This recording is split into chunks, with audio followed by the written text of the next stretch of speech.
કેમ છો મિત્રો? આઈ હોપ તમે બધા મસ્ત અને સ્વસ્થ હશો. તો તમારું સ્વાગત છે મારી ચેનલ મારી રસોઈ 24માં. તો હવે ઉનાળાની શરૂઆત થઈ ગઈ છે અને દરેક ઉનાળામાં ગૃહિણીનો મોટામાં મોટો સવાલ હોય છે કે ખાવાનામાં શું બનાવવું, કેમ કે શાકભાજી શિયાળાના જેટલા મળતા નથી હોતા. તો આપણે ડુંગળી બટાકાનું શાક બનાવતા હોઈએ છીએ, પણ આપણે આજે ડુંગળીના પરાઠા બનાવીશું, જે ખૂબ જ ટેસ્ટી બને છે. અને પરાઠા નામથી જ બાળકો તો ખાવા માટે રેડી થઈ જશે, અને ટેસ્ટી પણ એટલા જ છે. તો અહીં આપણે ડુંગળી 3 લીધી છે અને કોથમીરના પાંદડા મેં લીધા છે અને ડાળખીઓને મેં રહેવા દીધી છે. એનો સૂપ, ચટણી કે પાણીપુરીના પાણીમાં હું એનો ઉપયોગ કરી લઈશ.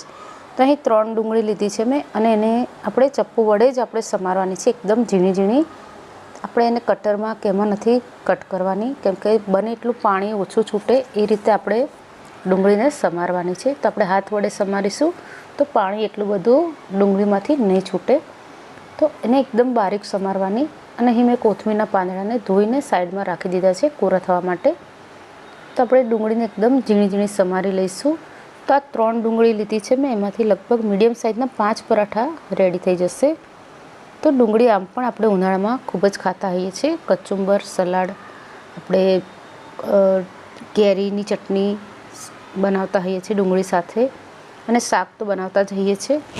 તો આજે આપણે એમાંથી પરાઠા બનાવીશું. ખૂબ જ ટેસ્ટી બને છે અને ઘરમાં રહેલા મસાલાથી જ બની જાય છે. તો જ્યારે મન થાય ત્યારે આપણે એને બનાવી શકીએ છીએ. તો અહીં એકદમ ઝીણી ઝીણી ડુંગળી મેં સમારી લીધી છે. તો મારી ચેનલને આજે 1000 સબસ્ક્રાઈબર કમ્પ્લીટ થયા છે. તો એના માટે મારા દરેક સબસ્ક્રાઈબર, દરેક વ્યુઅર્સનું ખૂબ જ દિલથી હું થેન્ક યુ કહું છું. અને આમ જ મને સપોર્ટ કરતા રહેજો પ્લીઝ. અને મારા દરેક વિડીયો તમે જોતા રહેજો. અને જો તમે નવા હો મારી ચેનલ પર, તો પ્લીઝ મારી ચેનલને લાઇક, શેર અને સબસ્ક્રાઈબ કરજો. પણ હા, જો તમને કંઈ પણ નવું જાણવા કે શીખવા મળે તો જ કરજો. તો અહીં આપણે એકદમ બારીક ડુંગળી સમારી લીધી છે. તો હવે આપણે મસાલા કરીશું ડુંગળીમાં. તો જો આપણી ડુંગળી સરસ સમારી છે ઝીણી ઝીણી. તો એની અંદર સૌથી પહેલાં મેં 1/4 ટીસ્પૂન જેટલી હળદર એડ કરી છે, અને 1/4 ટીસ્પૂન જેટલી મેં અંદર હિંગ એડ કરી છે. એ સાથે એની અંદર મેં આમચૂર પાવડર એડ કર્યો છે 1 ટીસ્પૂન જેટલો. એનાથી જ આપણે ખટાશ આવશે. આપણે લીંબુનો યુઝ નથી કરવાનો અહીં. અને 1 મુઠ્ઠી જેટલા તલ એડ કર્યા છે. જો તલ ઓપ્શનલ છે, પણ બને તો તલ ખાવા સારા છે, તો હું બને તો રેસીપીમાં એડ કરતી જ હોઉં છું તલ. અને 1 ટેબલ સ્પૂન જેટલી મેં અહીં આદુ, મરચાં અને લસણની પેસ્ટ એડ કરી છે અંદર, જે ખૂબ જ ટેસ્ટી આપણા પરાઠાને બનાવશે. અને આ કાશ્મીરી લાલ મરચું છે, તો એ મેં અંદર 1 ટીસ્પૂન જેટલું એડ કર્યું છે, જેનાથી કલર સરસ આવશે, કેમ કે તીખાશ તો આપણે છે જ. અને અહીં મેં 2 ચમચી જેટલું ધાણા જીરું એડ કર્યું છે. તો ધાણા જીરુંથી આપણે ડુંગળીનું જે સ્ટફિંગ છે એનું પાણી અંદર એ શોષી લેશે. અને 1/4 ટીસ્પૂન જેટલો મેં ગરમ મસાલો એડ કર્યો છે. તો અહીં મેં મેથીઓ મસાલો જે આવે છે અથાણાનો, એ મેં 1 ચમચી જેટલો એડ કર્યો છે. તો ડુંગળીની સાથે જે મેથીઓ મસાલો છે, તો એનાથી એનો ટેસ્ટ ખૂબ જ સરસ આવે છે. આપણે ડુંગળી બટાકાનું શાક બનાવતા હોઈએ છીએ, તો એમાં પણ આપણે મેથીયા મસાલાને વઘારમાં એડ કરતા હોઈએ છીએ. તો અહીં પણ ખૂબ જ ટેસ્ટ આપશે સરસ. તો અહીં આમચૂર પાવડર અને ધાણા જીરું છે, એ આપણી ડુંગળીમાં રહેલું બધું મોઇશ્ચરને શોષી લેશે અને આપણે સ્ટફિંગને ડ્રાય રાખશે. તો હવે આપણે જે કોથમીર હતી એને ઝીણી ઝીણી સમારી લીધી છે મેં, અને એને અંદર એડ કરી છે. તો અહીં મેં થોડી કસૂરી મેથી લીધી છે, તો એને પણ આપણે થોડી ક્રશ કરીને એડ કરી દઈશું. તો આ સાથે તમને જો સ્ટફિંગમાં બટાકાનો ઉપયોગ કરવો હોય તો તમે એકાદ બટાકું પણ અંદર એડ કરી શકો છો.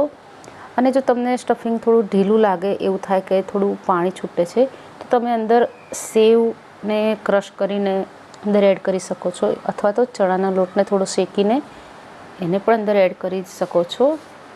તો તમે તમારી મરજી મુજબ થોડું વેરિએશન કરી શકો છો. તો આપણું સ્ટફિંગ રેડી છે.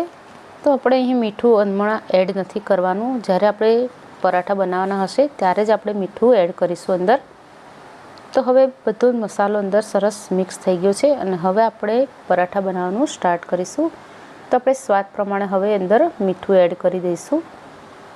તો અંદર મીઠું થોડું ઓછું એડ કરવાનું અને ખટાશમાં જે આમચૂર એડ કર્યું છે એ પણ થોડું તમે માપથી નાખજો.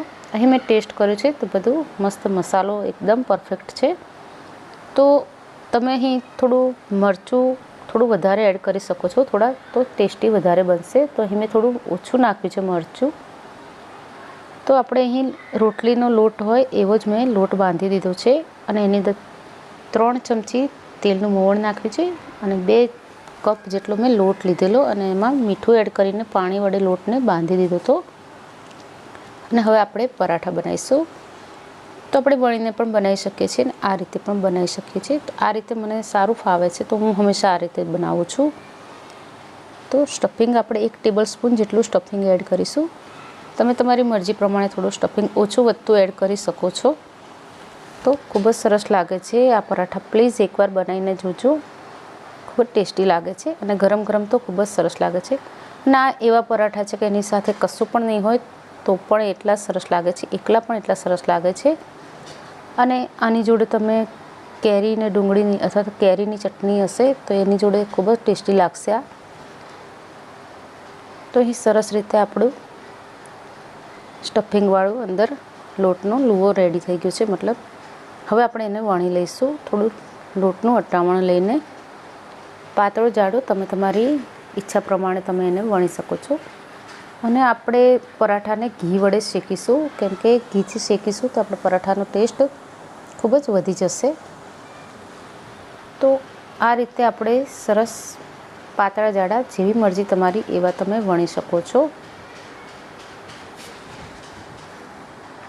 અને ખૂબ સરળતાથી વણાઈ જાય છે. જો તમે અંદર ડુંગળીને થોડા મોટા મોટા કટકા રાખશો તો વણવામાં થોડી તકલીફ પડે છે.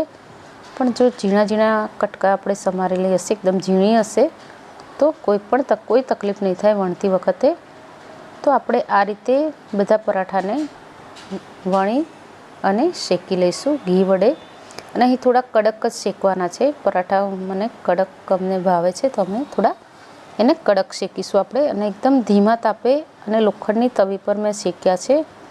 તો લોખંડની તવી હોય તો એકદમ સ્લો ગેસ પર જ બનાવવાના પરાઠા, ને તો ખૂબ જ ઝડપથી ગરમ થતી હોય છે તવી, તો આપણા પરાઠા બળી જાય કદાચ, એવું પણ થઈ શકે. તો આ રીતે બનાવવાથી આપણે એક પરાઠો શેકાય ત્યાં સુધીમાં બીજો પરાઠો વણીને રેડી પણ થઈ જાય છે.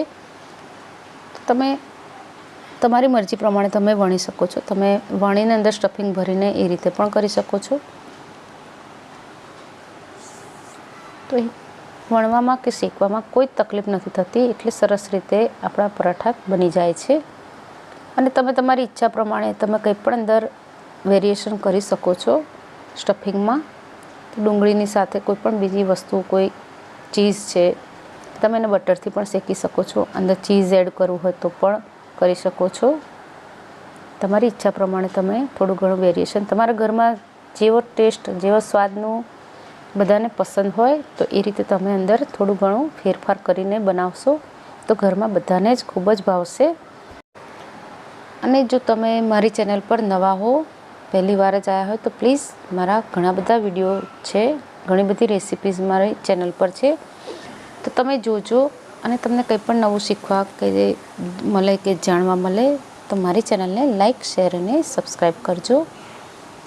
અને સાથે રહેલા બેલ આઇકનને પ્રેસ કરજો, જેથી આવનારા દરેક વિડીયોની નોટિફિકેશન તમારા સુધી પહોંચી જાય અને તમે મારા વિડીયો આસાનીથી સરળતાથી જોઈ શકો. તો અહીં આપણું પરાઠું શેકાઈને રેડી છે.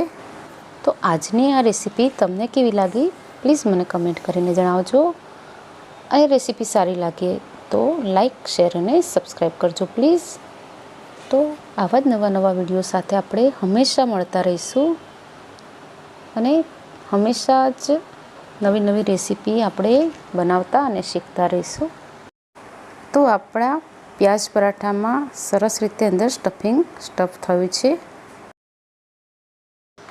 તો તમે પણ એકવાર બનાવજો, ખાજો અને બધાને ખવડાવજો અને વાહવાહી મેળવજો. તો આજનો આ વિડીયો તમે પૂરો દેખ્યો હોય તો thanks for watching. Radhe Radhe.